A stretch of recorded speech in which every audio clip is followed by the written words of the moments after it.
اعوذ باللہ من الشیطان الرجیم بسم اللہ الرحمن الرحیم۔ قرآن پاک کی جس منزل تک ہم لوگ پہنچے ہیں،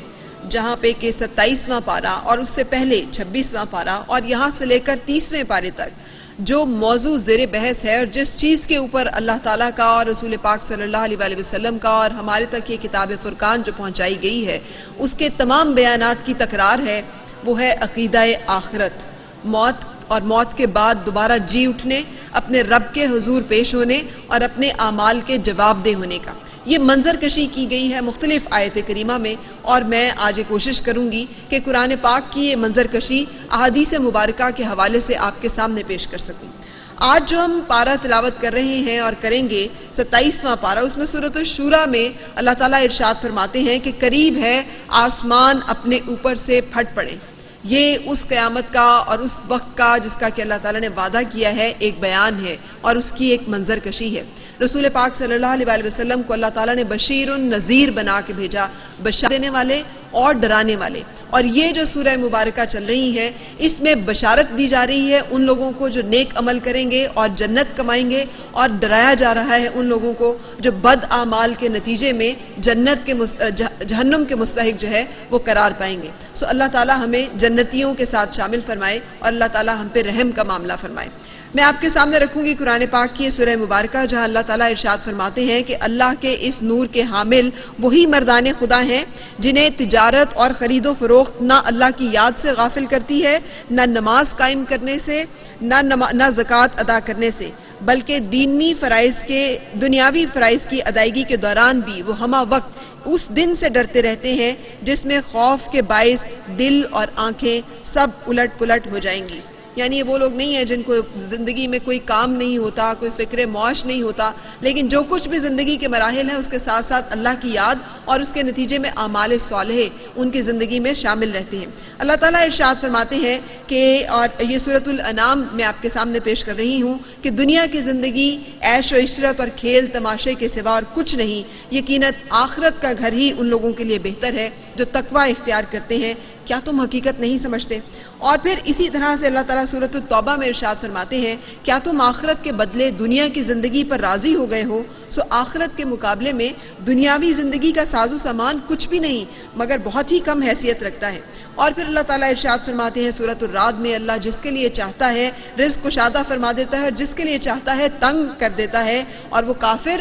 دنیا کی زندگی میں بہت مسرور ہے، حالانکہ دنیاوی زندگی آخرت کے مقابلے میں ایک حقیر متاع کے سوا اور کچھ بھی نہیں۔ ان تمام موضوعات میں اللہ تعالیٰ جو ہے وہ ہمیں دنیا کی بے ثباتی کا، دنیا کی قلیل المدتی زندگی میں اور عیش و عشرت میں کھو کر اعمال صالح کے ذریعے سے جنت نہ کما لینے کی جو ہماری ایک غلطی ہے اس کی طرف ہمیں ڈرانے کا، اور اس کے ساتھ ساتھ جو لوگ اسی دنیا میں رہتے ہوئے جنت کما کر نکلتے ہیں ان کے لیے بشارت کے مختلف پیغامات جو ہیں وہ ہمارے سامنے پیش کرتا ہے۔ اور اللہ تعالیٰ فرماتے ہیں،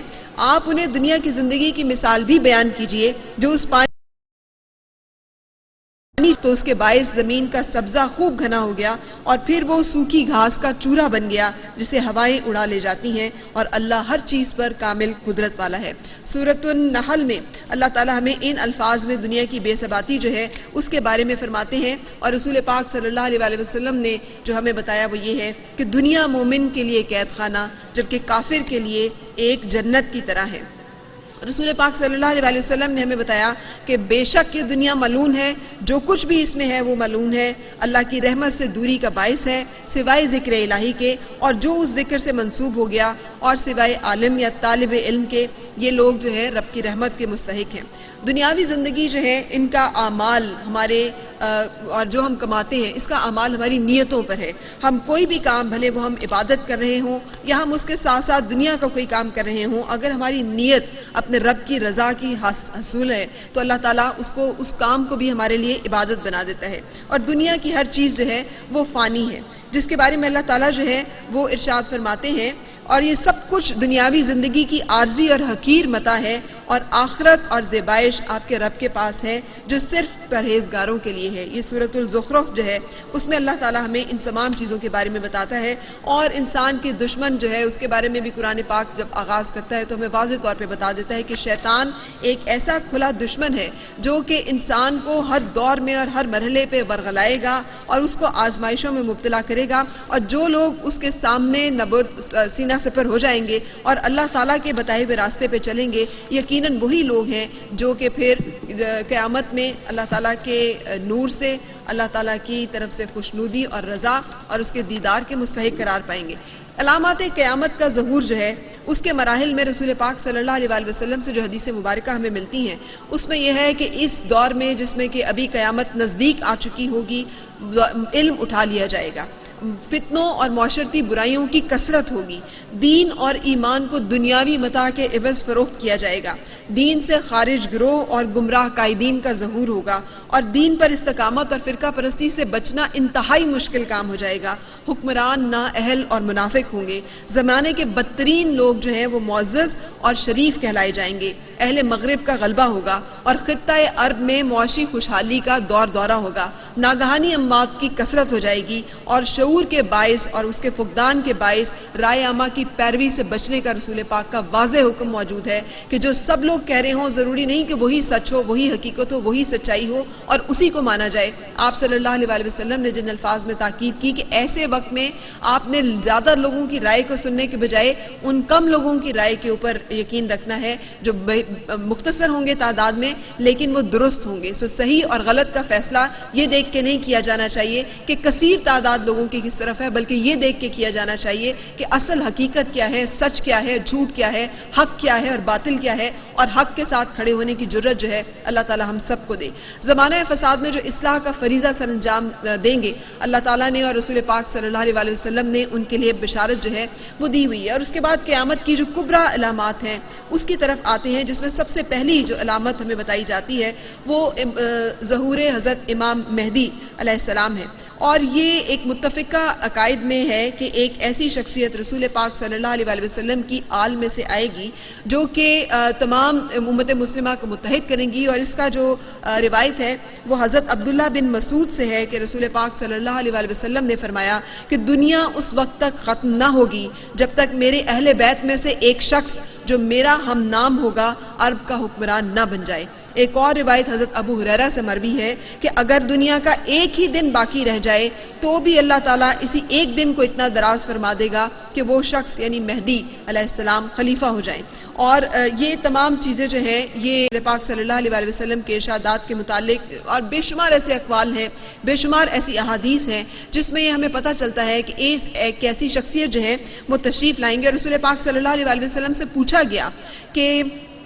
اور یہ روایت میں آپ کے سامنے بیان کرتی ہوں، حضرت ابو ہریرہ رضی اللہ تعالیٰ عنہ سے روایت ہے کہ رسول پاک صلی اللہ علیہ وسلم نے فرمایا کہ قیامت اس دن تک قائم نہیں ہوگی جب تک کہ میرے اہل بیت سے ایک شخص ظاہر نہ ہو، وہ لوگوں کا مقابلہ کریں گے حتیٰ کہ وہ حق کی طرف رجوع کر لیں گے۔ حضرت ابو ہریرہ رضی اللہ تعالیٰ عنہ نے عرض کیا کہ یا رسول اللہ وہ کتنا عرصہ حکومت کریں گے؟ رسول پاک صلی اللہ علیہ وسلم نے فرمایا 5 اور 2 یعنی 7 سال۔ یہ رسول پاک صلی اللہ علیہ وسلم کے سے ہمیں جو بشارت ملتی ہے امام مہدی کے ظہور کی، اور اس کے ساتھ ساتھ جو ایک بہت اہم نشانیاں ہیں وہ یہ بھی ہیں کہ رسول پاک صلی اللہ علیہ وسلم نے اس کا جو عرصہ بتایا ہے وہ یہ ہے کہ قیامت کی نشانیاں کسی بھی 1000ویں سال کے دوسری صدی ختم ہونے کے بعد ظاہر ہوں گی۔ یہ وہ ٹائم پیریڈ ہے جس کے بارے میں ہمیں بتایا گیا ہے، اور یہی حضرت ابو جعفر جو ہے وہ بیان کرتے ہیں کہ امام مہدی کسی بھی 1000ویں سال کی دوسری صدی میں ظاہر ہوں گے۔ اس کے ساتھ ساتھ دجال کا خروج جو ہے یہ ایک دوسری بڑی علامت ہے، اور یہ وہ فتنہ ہے جس کے بارے میں تمام انبیاء اپنی امتوں کو آگاہ کرتے رہے ہیں۔ رسول پاک صلی اللہ علیہ وسلم نے بھی اس فتنے سے اپنی امت کو پوری طرح سے آگاہ کیا ہے، اور آپ نے اس کی واضح نشانیاں دی ہیں تاکہ پہچان لیا جائے۔ اور رسول پاک صلی اللہ علیہ وسلم نے ارشاد فرمایا ہے، حضرت انس بن مالک سے روایت ہے، ہر نبی نے اپنی امت کو کانے کذاب دجال سے خبردار کیا ہے کہ آگاہ ہو جاؤ، بلا شبہ وہ کانا بدصورت ہوگا اور تمہارا رب ایسا نہیں ہے، دجال کی 2 آنکھوں کے درمیان کافر لکھا ہوگا۔ اور 6 چیزیں جو ہیں رسول پاک صلی اللہ علیہ وسلم نے ارشاد فرمایا ہے کہ 6 چیزوں کے ظہور سے پہلے نیک عمل کرنے میں سبقت کرو۔ نمبر 1 دجال، نمبر 2 دھواں، نمبر 3 دابت الارض، نمبر 4 سورج کا مغرب سے طلوع ہونا، نمبر 5 امر عام قیامت، اور تم میں سے ہر ایک کا امر خاص یعنی اپنی موت کے آنے سے پہلے پہلے۔ سو اللہ تعالی ہم سب کو موت سے پہلے توبہ کی توفیق عطا فرمائے اور سیدھے راستے پہ چلنے کی توفیق عطا فرمائے۔ اس کے بارے میں دجال جو ہے رسول پاک صلی اللہ علیہ وسلم کی جو روایت ہمیں ملتی ہے کہ دجال مشرق کے علاقے خراسان سے نکلے گا اور ایسے لوگ اس کی پیروی کریں گے جن کے چہرے پچکی ہوئی ڈھال جیسے ہوں گے۔ یاد رہے کہ یہ جو نشانیاں ہیں اس کے ساتھ ساتھ رسول پاک صلی اللہ علیہ وسلم نے یہ بھی بتایا ہے کہ دجال اس وقت ظاہر ہوگا جب لوگ اسے بالکل بھول چکے ہوں گے، حتیٰ کہ ائمہ کرام مساجد میں ممبروں میں اس کا ذکر کرنا جو ہے وہ بھی ترک کر چکے ہوں گے۔ اور رسول پاک صلی اللہ علیہ وسلم نے جو ہے اس کو قیامت کی ایک نشانی کے طور پہ بیان فرمایا ہے، اور اس کے ساتھ ساتھ نزول سیدنا حضرت عیسیٰ بن مریم جو ہے یہ بھی قیامت کی ایک تیسری بڑی علامت کے طور پہ بتایا گیا ہے، جس میں کہ عیسائیوں کے اس عقیدے کی رد بھی ہے کہ ان کے مطابق نعوذ باللہ انہوں نے حضرت عیسیٰ علیہ السلام کو مصلوب کر دیا، جبکہ ہمارا عقیدہ ہے کہ اللہ تعالیٰ نے انہیں بلند درجات کی طرف اٹھا لیا اور قیامت سے پہلے وہ واپس آئیں گے، اور جب وہ واپس آئیں گے تو وہ ہمارے درمیان ایک بہتر فیصلے کریں گے اور اسلام کے پیغام کو پوری دنیا میں پھیلائیں گے۔ سورہ آل عمران اس بات کی وضاحت کرتی ہے اور اللہ تعالیٰ ارشاد فرماتے ہیں،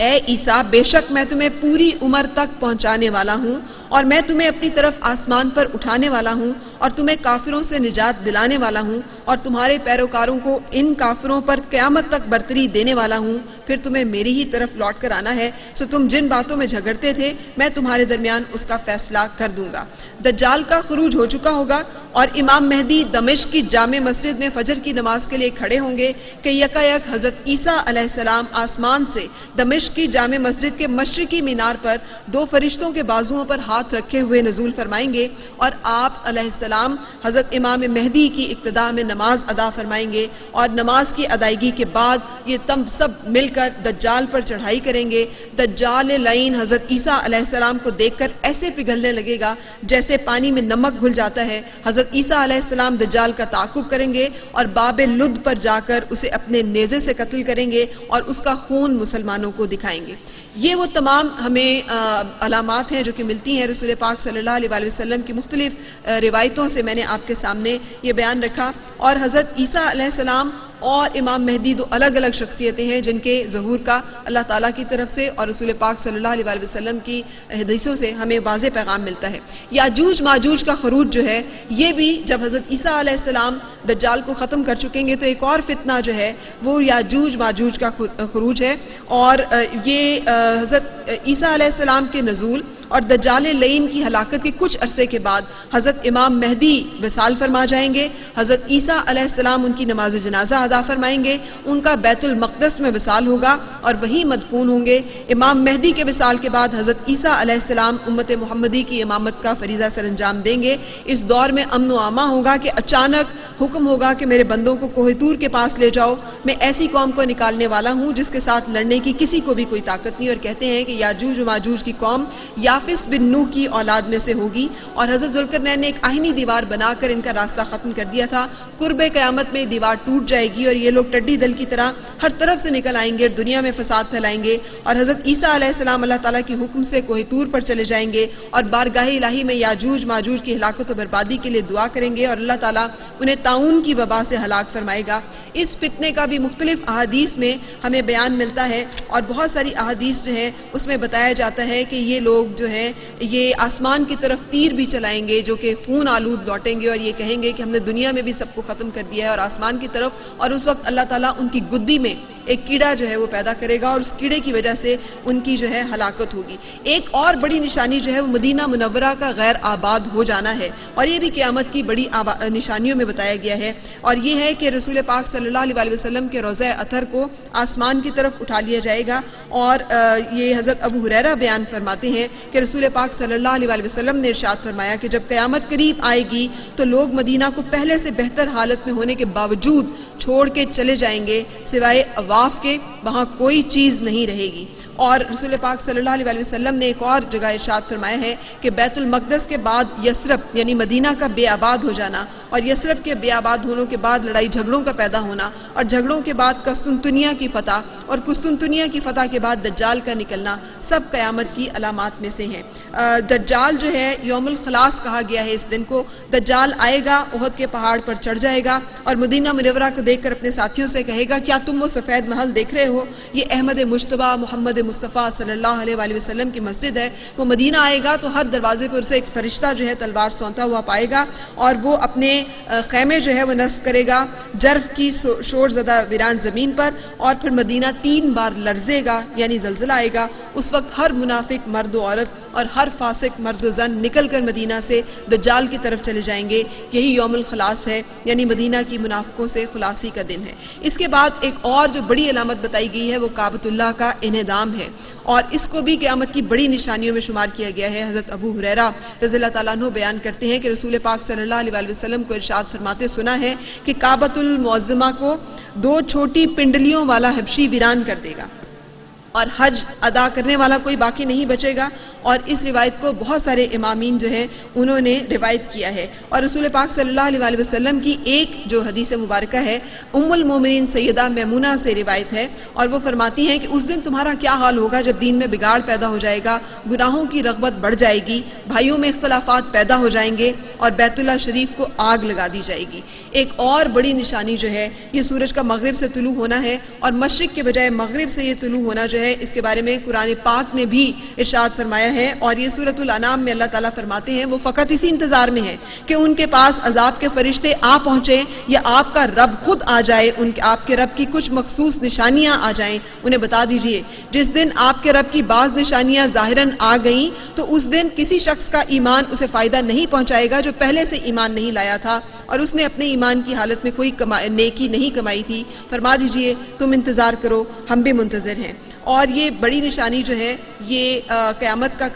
سورج کا مغرب سے طلوع ہونا ہے۔ حضرت ابو ہریرہ رضی اللہ تعالیٰ عنہ سے روایت ہے کہ رسول پاک صلی اللہ علیہ وآلہ وسلم نے فرمایا قیامت اس وقت تک قائم نہیں ہوگی جب تک سورج مغرب سے طلوع نہ ہو جائے۔ لوگ اسے مغرب سے طلوع ہوتے دیکھیں گے تو خوف کے مارے زمین پر موجود ہر ایک شخص ایمان لے آئے گا۔ تو یہ وہ وقت ہوگا جس کے بارے میں اللہ کا فرمان ہے جو ابھی میں نے آیت مبارکہ آپ کے سامنے رکھی کہ جب ایسا وقت آ جائے گا اور ظاہر ہو جائیں گی تمام نشانیاں تو کسی ایسے شخص کا ایمان اسے فائدہ نہیں پہنچائے گا جو پہلے سے ایمان نہیں لایا تھا اور اس نے اپنے ایمان کی حالت میں کوئی نیکی نہیں کمائی تھی۔ یعنی ایمان کرنے کے بعد جو اعمال صالحہ ہیں وہ بھی بہت ضروری ہیں، خالی ایمان اور اظہار جو ہے ایمان کا وہ کافی نہیں ہوگا۔ اور رسول پاک صلی اللہ علیہ وآلہ وسلم کی جو ہے ان تمام کبائر جو نشانیاں ہیں اس کے ساتھ ساتھ ایک بڑی نشانی دعوت الارض کا خروج بھی ہے جس کے بارے میں